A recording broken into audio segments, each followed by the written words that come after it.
They believe they're gaining power. What I believe is they're gaining vulnerability. This is UCLA Newsweek. This week from UCLA, sober words for Iran, the human lie detector, an Alzheimer's early warning, and who saved the electric car.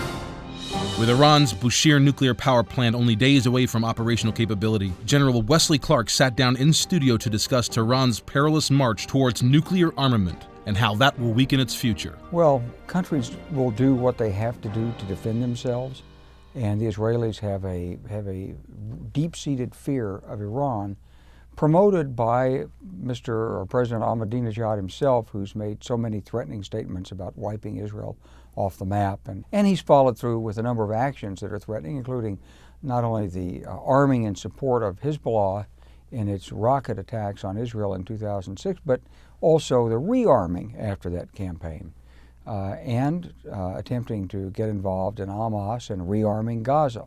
So the Israelis are worried about this thing, and I think you have to respect Israel's right to defend itself, and Israel has stated it will and has proved it will act in a preventive or preemptive fashion if necessary. So if I were the Iranians, I wouldn't be sleeping well at night on this. Now, as an American, I don't want to see another conflict in the region. I don't think it's in our interest. It's certainly not in the interest of the people of Iran.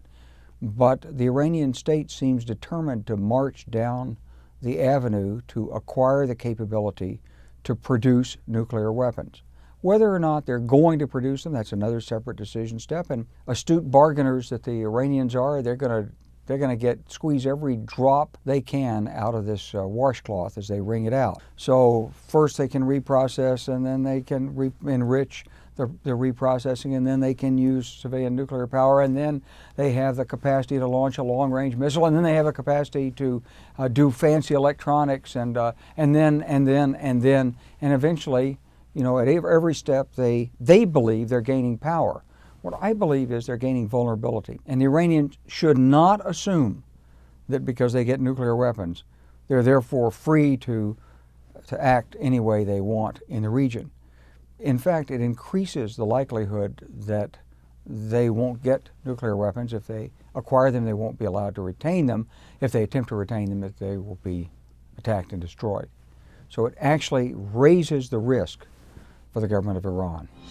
Investigative interviewer and UCLA psychologist R. Edward Geiselman has identified several indicators for detecting deception. He explained on set one of the techniques he's used to help law enforcement agencies and others filter fact from fiction. Well, deceptive people are already under a heavy cognitive load because they have to maintain the story, for one thing, over time, the consistency of it. But they also have to monitor the person that's interviewing them to see if they're buying the story, see if they have to adjust.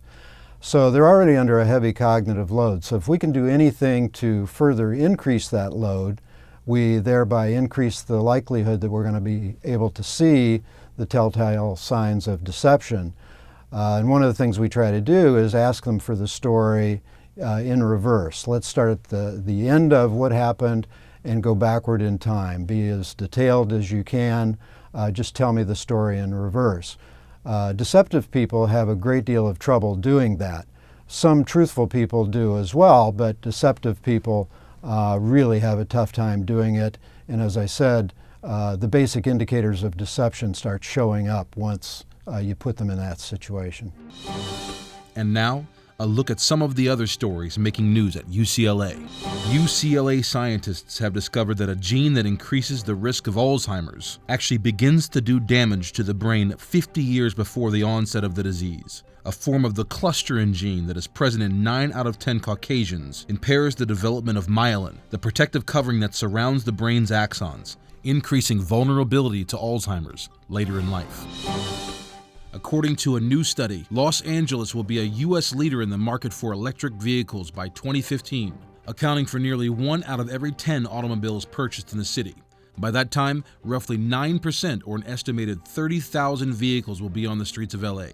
And by the end of 2020, Angelinos will have purchased nearly 230,000 e-cars. For more information on these and other stories, visit the newsroom at newsroom.ucla.edu and tell us what you think on Twitter at UCLA Broadcast.